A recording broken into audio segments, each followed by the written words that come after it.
ҷоми осиё 2022 оид ба футзал дар кишвари арабии Кувайт бо иштироки 16 тими пурқуввати қорра оғоз шуд.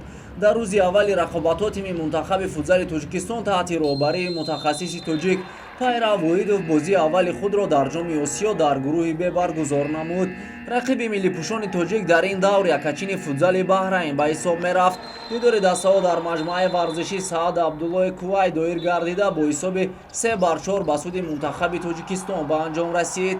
Умед Кӯзиев аз ҳайати тими миллии Тоҷикистон дар дақиқаи 7-уми дидор бо голи зебои худ ҳисобро кушод ва миллипӯшони тоҷик ба пеш баромаданд. дар дақиқаи 12-уми бозӣ футзалбози дастаи Баҳрайн Амар Ҳасан Али голи ҷавобиро зад. қисми аввали нерӯсанҷӣ бо ҳамин натиҷаи мусовӣ пушти сар шуд. дар дақиқаи 23-юми қисми дуюми бозӣ Бахтиёр Солиев аз партофти Идрисёров истифода намуда ҳисобро 1-2 намуд. бо гузораи чанд сония футзалбозони тоҷик голи сеюми худро заданд. Файзали Сардоров бо зарбаи қавии худ тӯбро вориди дарвозаи Баҳрайн кард. дар дақиқаи 33-юм рақибон голи дуюми худро вориди дарвозаи Фирӯз Бегмуродов намуданд ва ҳисоб 2-3 шуд. муаллифи голи дуюми Баҳрайн Аҳмад Муҳаммад Антар гардид. дар дақиқаҳои охири бозӣ рақибон барои натиҷаро баробар намудан 5 нафара бозӣ карданд ва аз як иштибоҳи онҳо дар дақиқаи 39-ум Идрис Ёров истифода намуд ва голи чоруми Тоҷикистонро зад. аммо бо гузораи чанд сония бозингарони Баҳрайн тавонистанд голи сеюми худро вориди дарвозаи футзалбозони мо кунанд.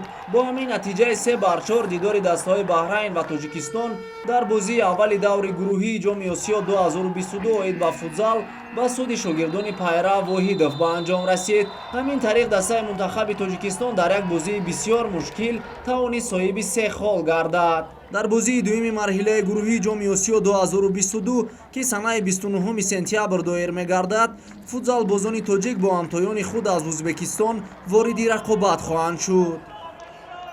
Якум бозӣ будак командаи уривнишчени мо ғалабаро ба даст овардем. мо хеле шодем. тайёрӣ ба бозии дигар ҳама вақт яхе мо тайёрӣ мебинем. бозиҳои дигарда тайёр мешем. дар бозии дигари гурӯҳи Б яке аз тимҳои пурқуввати қорраи осиё тими мунтахаби футзали Узбекистон бо ҳисоби калони 8-0 якачини Туркманистонро шикаст дод. дар дидори мазкур аз ҳайати тими миллии Узбекистон Машраб Одилов ва Ихтиёр Опиев ба задани дуголи даст ёфтанд ва дар бозии аввали ҷоми футзали осиё ба номи хеш дублро сабт карданд. инчунин Даврон Чориев, Дилшод Раҳматов, Шаҳром Фахриддинзода ва Акбар Усмонов як голи заданд. бо ҳамин тартиб тими миллии футзали Узбекистон дар даври аввали ҷоми осиё соҳиби 3 имтиёз шуд. ёдовар мешавем ки мунтахаби футзали Узбекистон дар ҷоми осиё 4 маротиба дар бозии ниҳоӣ бозӣ намудааст. инчунин ин тим барандаи чоркаратаи нишони биринҷии мусобиқаи мазкур мебошад.